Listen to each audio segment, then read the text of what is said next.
that the show is over, I don't care to keep up with these new Islanders the way that I have about other Islanders in the past. And if I say that, I think that that's extremely intentional, that I think that like production itself has done that purposely.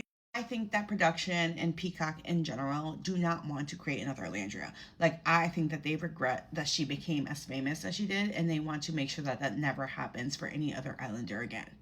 They want them to be dependent on Peacock for a bag. They want them to be tied and their success to be tied to Peacock for the rest of time. People have been asking why did we didn't see the final four from the season like on live and stuff like that, and why they've barely been posting on social media. Like, they've been posting, but they haven't been like talking or anything like that. They've all been moving really mysterious, and people are trying to give them the benefit of the doubt, being like, it's because they're so smart. They learn from season seven. It's like, I don't think so. I don't think it's because they're smart. I think that production is not allowing them to do all of these things.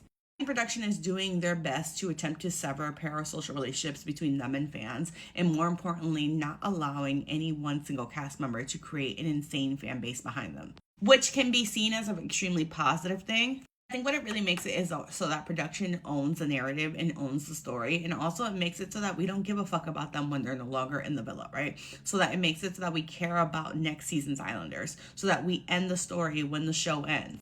Can all be seen as a positive thing, but I would argue for people who are going to apply to the show in the future, the years of going on this show to become famous are over.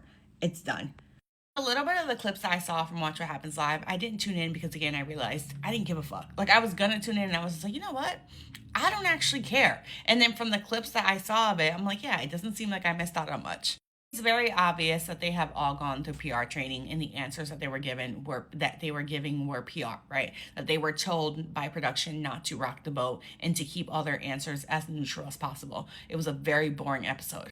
People mad at Carl for like the comment that he made when, again, it was just a PR answer, which the Carl and Anaya of it all, the Carl and Anaya and the Casey of it all, and them refusing to take the bait and say something negative about Casey and TT is really interesting. Not even interesting to me. It's just kind of like the obvious answer is that if you give them a crumb, if you feed into this narrative and you talk shit the way that they desperately want you to, that gives Casey and TT more ammunition to have more content to make for Casey to continue to play the victim.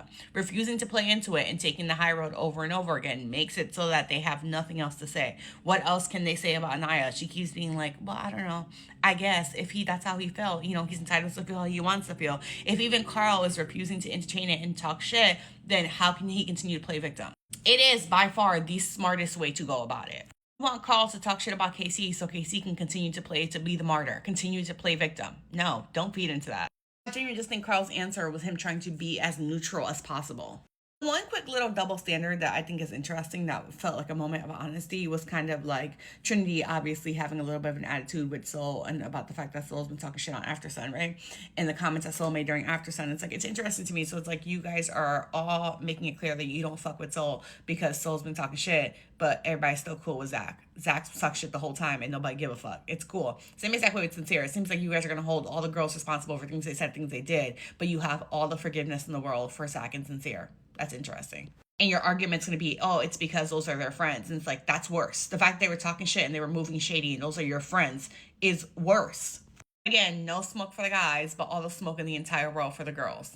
It does make me side-eye you a little bit.